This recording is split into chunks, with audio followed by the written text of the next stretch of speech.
Excuse me.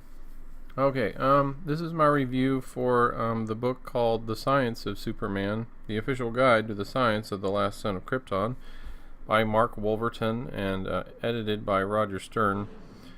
In the credits, he also mentions there was like a team of people behind the making of this book. There was a lot of scientists and people who, thoroughly looked over each of Superman's powers and really ran them through the filters of science. So this book could be as well constructed as possible for being a source that really, to the best of our scientific knowledge, can explain how Superman's powers work. The book starts out in science that we understand and can explain, and to certain extents can explain certain powers, some of Superman's powers.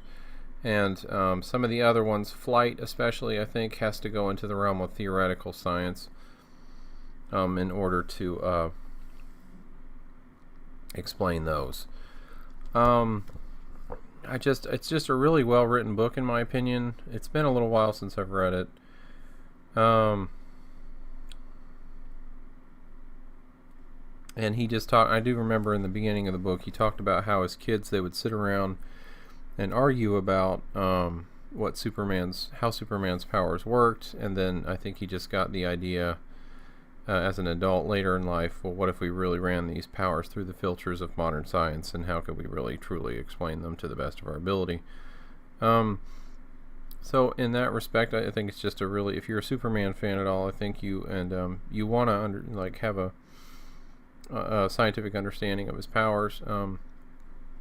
So when these arguments come up, you're ready, or you can just pull this book out and bring it to the table. Here it is. This review is kind of short, so I thought I'd just talk about Superman in general. Superman was one of my first favorite heroes. I know nowadays people don't.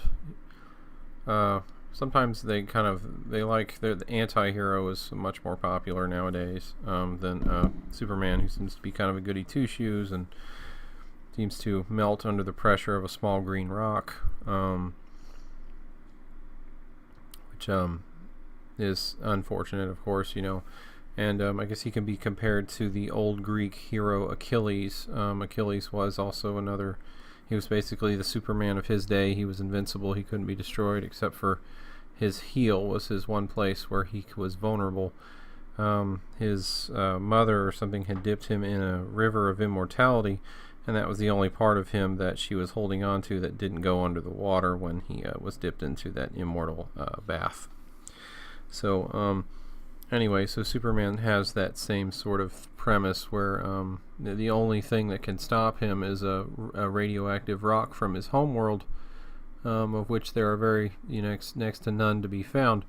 And movies and comic books have explained how some few shards of Krypton radioactive shards of Krypton would have made it to Earth somehow. So that Lex Luthor could find them and use them against Superman.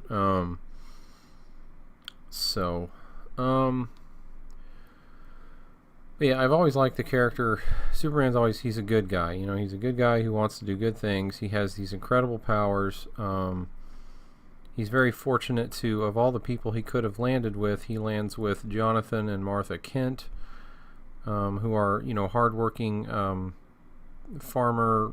They're not rich, or whatever. They're, I would call them middle class, maybe at best, Americans. The ideology that America was in at the time, when I think it was back in the 30s, was originally Superman's conception. The idea of Superman's conception by the two creators, and the two people who came, Joel Shuster and I can't remember the other one. Probably saying his name wrong. Anyway, so Superman, luckily he is raised by good people. You could say, if that was you could say if Jor-El even had a plan behind making sure that his son went to good people. That's pretty awesome. Of all the people, I thought the creators did a good job of lining him up with a good family to fall in with on Earth to help him become the hero that he becomes. And working on a farm would be a really good thing for anyone who likes Superman to, I think, do, because the hard work involved, and the physical labor. Of course he's super powered and everything, but he still has to help out around the farm, so that's great. So I think in a lot of ways the character development of Superman has just been really awesome. And that he chooses to be a journalist of all things, so he can be, it puts him in a good place to know like what's going on in the world, so he knows where to go if he's needed. Your help will be called upon endlessly, Kal-El, for tasks which even humans can solve for themselves, to quote the first movie. That he chooses to be a good guy. He's nearly a god, except for the kryptonite problem.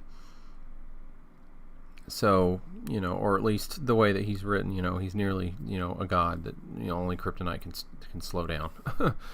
And some people mock that and don't like it. All I can say is I'm just glad that he has the heart of steel is a good heart, and he chooses to be good and do good things in the world and help, and wants to be of help and give people hope,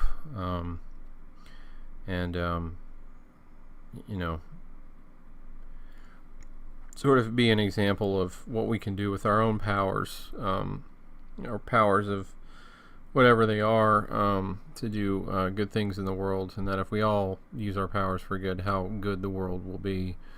And there's another quote that I like. He says, They are a great people, Kal-El, they wish to be. They are a great people, Kal-El, they wish to be. They only lack the light to show the way. So, by being our best selves for each other, that we open the door for each other to be our best selves, for others to be their best selves, and to be the lights that show the way. And whatever religious connotations you want to look at, certainly I have my own. So yeah, but I've always admired this character for a long time, for his benevolence and his kindness and his strength. So I think most of us, as much as we might like the other heroes too, I think Superman stands out, and I think he'll continue to stand out for a certain crowd because he is who he is. As long as they keep writing him to be, the good guy, the nice guy, the very powerful guy, of course, but that he continues to be good and kind, then I think Superman will be around for a while. So, anyway, that's my thoughts there. Check out the book.